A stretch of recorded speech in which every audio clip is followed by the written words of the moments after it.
Assalamualaikum warahmatullahi wabarakatuh. Kami dari kelompok 5 akan mempresentasikan hasil kerja kelompok kami. Sebelumnya di sini saya akan memperkenalkan anggota kelompok kami. Yang pertama yaitu ada Muhammad Faisal Riza, Christina Tri, Gahara Etis, Nur Muhammad, Aldis Talito, Siska Lutfi, Mayang Mega, Yuliana Nurikmah, Zian Faradisa. Sebelumnya, kami di sini akan mempresentasikan tentang analisis laporan keuangan PT Matahari Departemen Store TBK tahun 2019 sampai tahun 2020. Materi pertama akan disampaikan oleh Mas Faisal. Dipersilahkan. Tujuan analisis laporan keuangan. Yang pertama yaitu menilai kinerja manajemen pada tahun berjalan. Yang kedua yaitu mengetahui perubahan posisi keuangan perusahaan pada periode tertentu. Yang ketiga yaitu mengetahui kelemahan dan kelebihan apa saja yang dimiliki oleh perusahaan. Dan yang keempat yaitu mengetahui langkah perbaikan apa saja yang perlu dilakukan ke depan yang berkaitan dengan posisi keuangan dan kinerja perusahaan. Rasio keuangan. Menurut Kasmir, rasio keuangan merupakan kegiatan membandingkan angka yang ada dalam laporan keuangan dengan cara membagi satu angka dengan angka yang lain. Perbandingan dapat dilakukan dengan satu komponen dengan komponen yang lain dalam satu laporan keuangan atau antar komponen yang ada di antara laporan keuangan.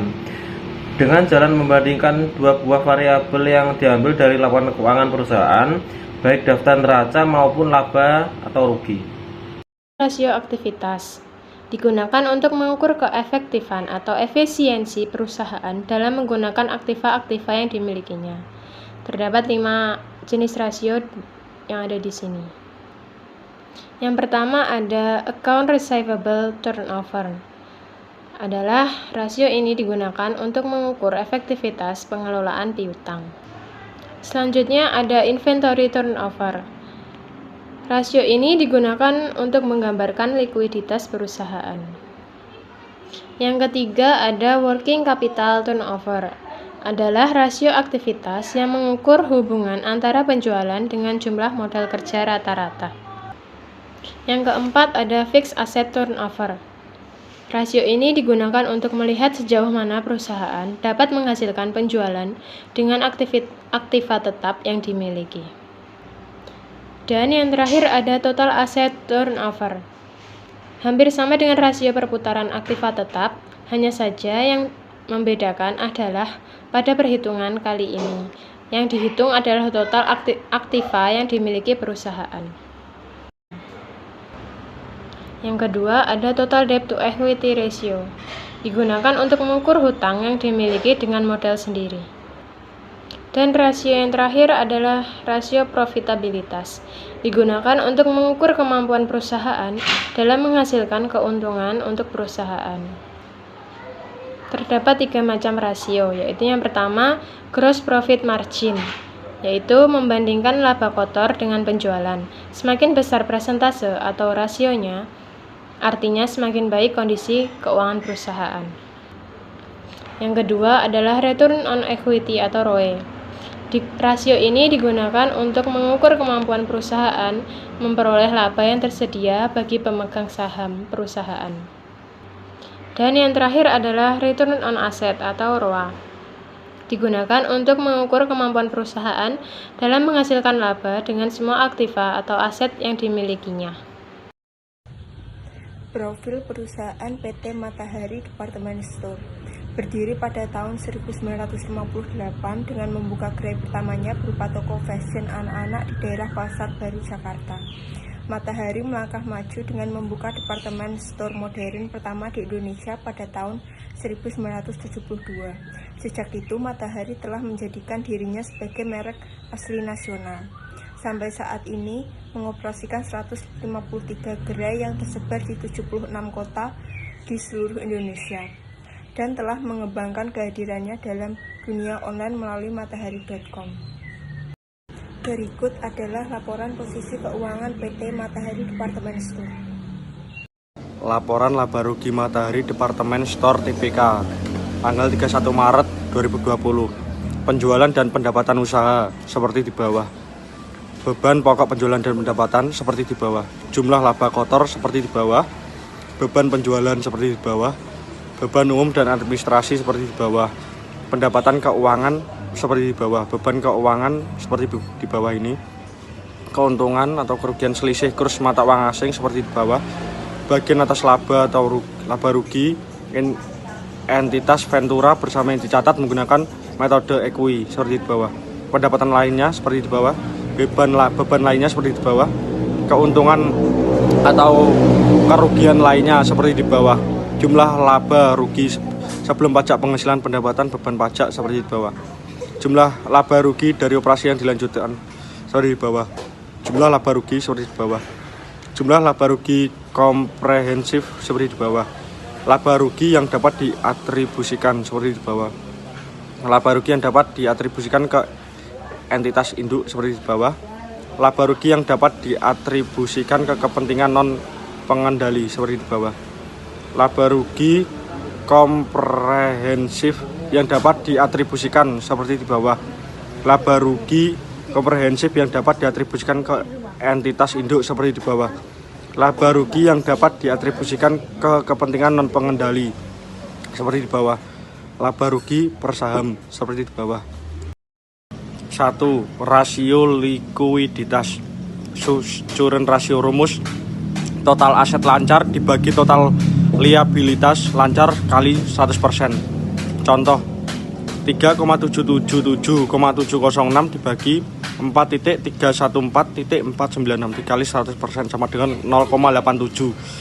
Sehingga 1. Kewajiban jangka pendek PT Matahari dijamin dengan 0,87 rasio lancarnya. Jadi bisa dikatakan tidak baik karena perbandingan asetnya lebih rendah dibandingkan kewajiban jangka pendeknya. Selanjutnya rasio likuiditas. B. Quick ratio. Rumusnya total aset lancar dikurangi persediaan dibagi total liabilitas lancar dikali 100% sama dengan 3,77,7,0 dikurangi 101.822.588 dibagi 4.314.496 kali 100% sama dengan 0,4. Sehingga RP1 kewajiban jangka pendek PT Matahari dijamin dengan RP 0,45 rasio cepatnya. Jadi bisa dikatakan tidak baik karena perbandingan asetnya lebih rendah dibandingkan dengan kewajiban jangka pendeknya. Selanjutnya rasio likuiditas. C.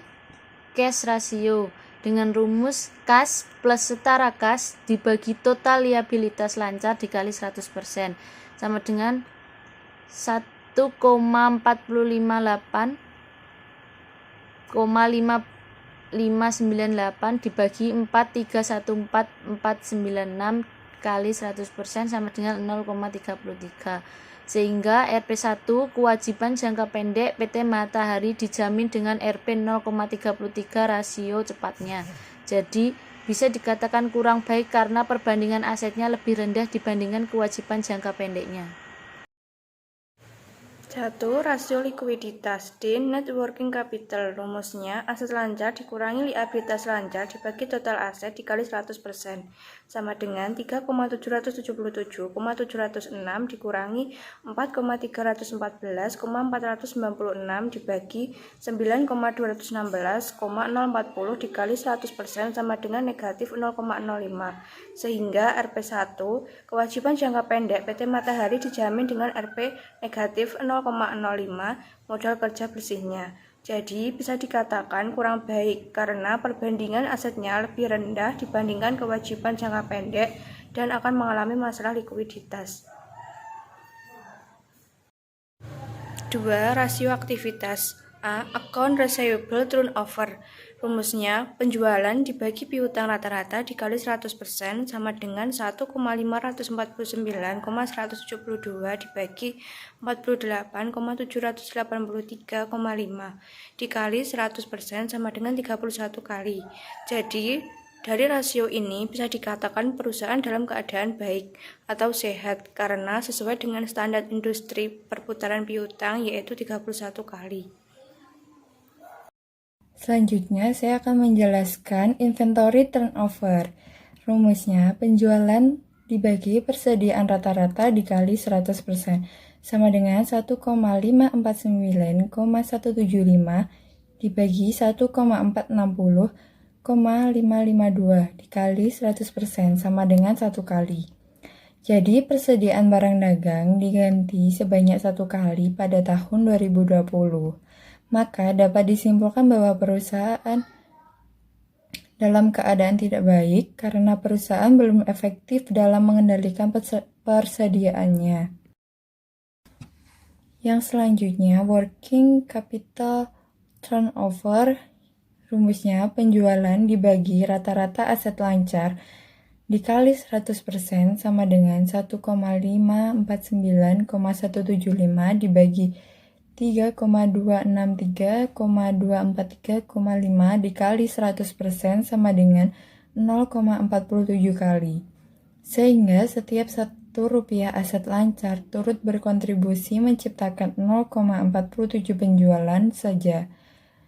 Jadi perputaran modal kerja tahun 2020 sebesar 0,47 kali dan berada di bawah rata-rata standar industri yaitu 6.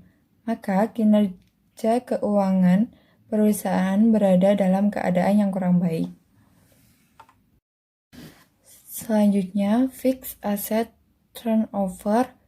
Rumusnya penjualan dibagi rata-rata total aset tetap dikali 100% sama dengan 1,549,175 dibagi 1,429,300 dikali 100% sama dengan 1 kali. Sehingga setiap Rp1 aset tetap turut berkontribusi menciptakan 1 kali penjualan saja. Jadi perputaran aset tetap tahun 2020 sebesar 1 kali dan berada di bawah rata-rata standar industri yaitu 5. Maka kinerja keuangan perusahaan berada dalam keadaan kurang baik. Total asset turnover.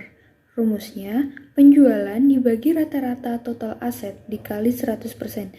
Pengerjaannya seperti di bawah, sehingga setiap satu total aset turut berkontribusi menciptakan 0,22 penjualan saja. Jadi, perputaran total aset tahun 2020 sebesar 0,22 kali dan berada di bawah rata-rata standar industri yaitu 2 kali. Maka kinerja keuangan perusahaan berada dalam keadaan kurang baik. Debit to asset ratio. Rumusnya, total liabilitas dibagi dengan total aset dikali 100%. Cara pengerjaannya seperti di bawah, sehingga satu aset PT Matahari dibiayai oleh hutang sebesar 0,85. Jadi, rasio ini bisa dikatakan kurang baik karena rasio hutangnya berada di bawah standar industri, yaitu 35%. Debit to quality ratio. Rumusnya yaitu total liabilitas dibagi total ekuitas dikali 100%. Contohnya seperti di bawah, sehingga satu aset PT Matahari dibiayai oleh hutang terhadap ekuitas sebesar 6,00. Jadi rasio ini bisa dikatakan belum cukup baik atau tidak sehat karena debit to quality rasionya masih di bawah standar industri yaitu 90%. Selanjutnya yaitu nomor 4, rasio profitabilitas. A. Return on asset atau ROA.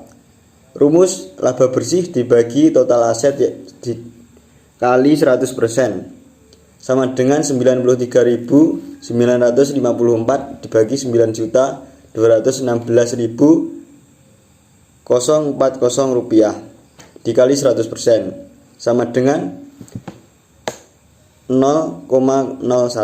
Sehingga setiap Rp1 total aset turut berkontribusi menciptakan 0,01 rupiah laba bersih. Jadi tingkat pengembalian aset tahun 2020 sebesar 0,01% dan berada di bawah rata-rata standar industri yaitu 30%. Maka kinerja keuangan perusahaan berada dalam keadaan kurang baik. Selanjutnya rasio profitabilitas. B. Return on equity atau ROE. Rumusnya adalah laba bersih dibagi total ekuitas dikali 100%, yaitu sama dengan 93.954 dibagi 1.315.807 rupiah dikali 100% sama dengan 0,07, sehingga setiap 1 rupiah ekuitas turut berkontribusi menciptakan 0,07 rupiah laba bersih. Jadi tingkat pengembalian ekuitas tahun 2020 sebesar 0,07% dan berada di bawah tingkat rata-rata standar industri, yaitu 40%. Maka kinerja keuangan perusahaan berada dalam keadaan kurang baik. Selanjutnya, rasio profitabilitas yang C, gross profit margin. Rumusnya adalah laba kotor dibagi penjualan dikali 100%, sama dengan 917.769 rupiah dibagi 1.549.172 rupiah dikali 100%, sama dengan 0,59, sehingga setiap 1 rupiah penjualan bersih turut berkontribusi menciptakan 0,59 rupiah laba kotor.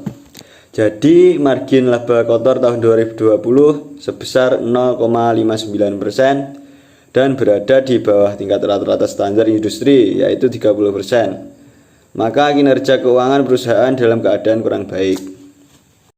Sekian presentasi dari kelompok 5. Apabila banyak kurang lebihnya, kami dari kelompok 5 minta maaf sebesar-besarnya. Wassalamualaikum warahmatullahi wabarakatuh.